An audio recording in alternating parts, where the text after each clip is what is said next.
Euzu billahi mineşşeytanirracim. Bismillahirrahmanirrahim.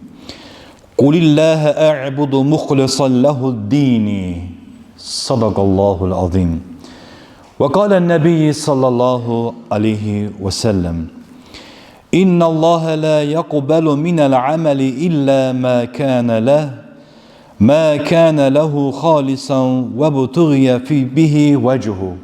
Sadaka Resulullah fîmâ kal ev kemel kal ev gariben mim.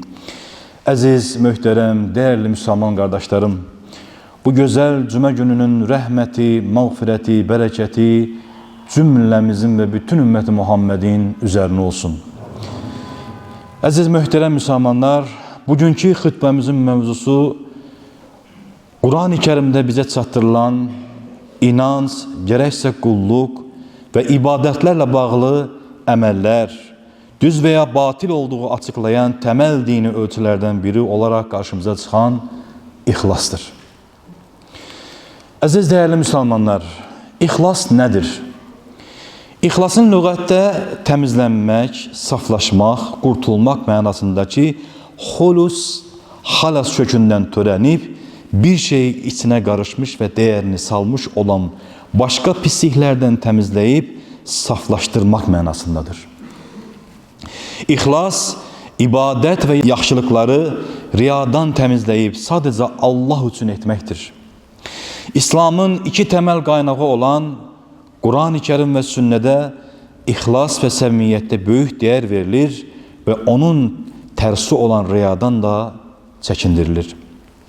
Mesela sırf gösteriş məqsədiyle namaz kılanlar, yani biri kenardan senin namazına baktığını fark edirsense, namazını daha da güzelleştirirsen, bu ne tekvalı birisidir, ne güzel ibadet edir, rükûsunu, secdesini uzun uzun edir desinler diye edenler, sonra sədaqə verenler, hamı görsün, məni sevsin, məni tərifləsin, mənə cömert desin diye edenler ve din vətən uğrunda savaşa qatılanlar, mənə, ailəmə hamı hörmət etsin, məni tərifləsin, sən nə yaxşı mücahidsən desinlər diye edenler, Kur'an'da ve sünnədə bu əməllər qınanmıştır.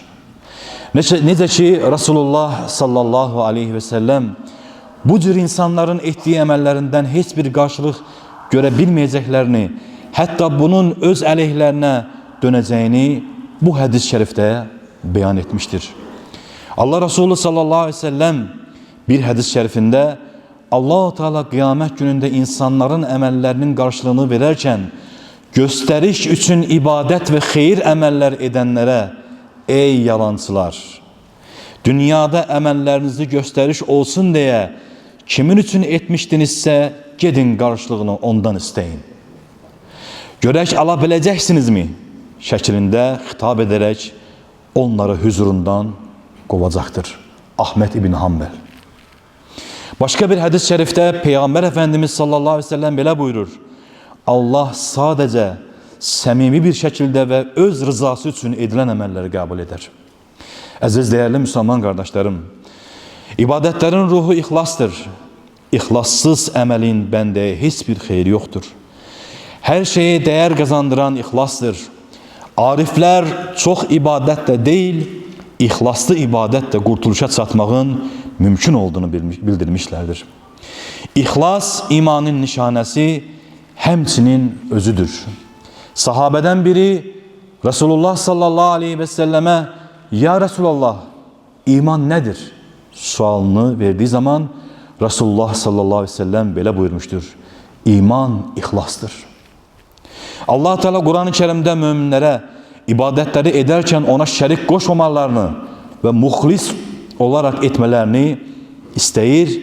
Bu barede Beyyine suresinin 5. ayetinde bile buyurur: halbuki onlara dini yalnız Allah'a məxsus ederek, ihlasla ve hanif olarak Allah'a şerik koşmadan ona ibadet etmeleri, namaz kılmaları ve zekat vermeleri emrolmuştur.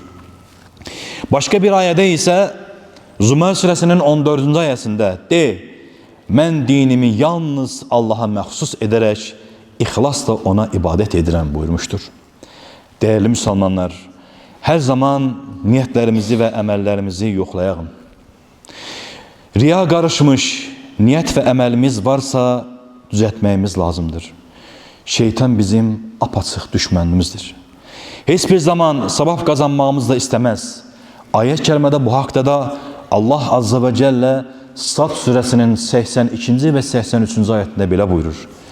İblis dedi, senin izzetine and olsun ki, onların hamısını mütləq hak yoldan azdıracağım.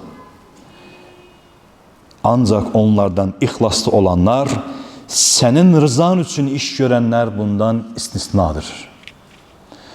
Bu ümmetin düşeceği en tehlikeli xəstəliklərdən biri Peygamber Efendimiz sallallahu aleyhi ve sellem belə xəbər verir. Ümmetim için gizli şirk ve şəhvətdən çox narahatam. Sahabelerden bəziləri sizden sonra da bu ümmet Rabbine şerik mi koşacaktır diye sual verdiler. Allah Resulü sallallahu aleyhi ve sellem bəli. Ama bu şirk güneşe, aya, daşa ve büte ibadet şeklinde değildir. İbadetlerini riya şeklinde edecekler. Başkalarına göstermek için edecekler ve bu şekilde Allah Resulü sallallahu aleyhi ve sellem sahabelere cevap verdi. Hadis Ahmet bin Hanbel.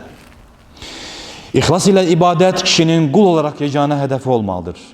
Yani edilen ibadetlerde yalnız ve yalnız Allah Azze ve Celle'nin rızası olmalıdır. Allah Teala önce öz nefsime söyleyirəm, Rabbimiz az veya çok bütün ettiğimiz emellerimizde Rabbimizin rızasını gözümüzün önüne alarak onun rızasını kazanmak için etmeyi nasip eylesin. Allah Teala bütün iş ve emel ve davranışlarımızda dini özüne has ederek ihlasla ibadet edebilmeyi, şirk, riya gösteriş, pis xisletlerden qaçınarak son nefesimize kadar salih emellerle dolu bir hayat yaşayabilmeyi cümlemize nasip eylesin. Amin.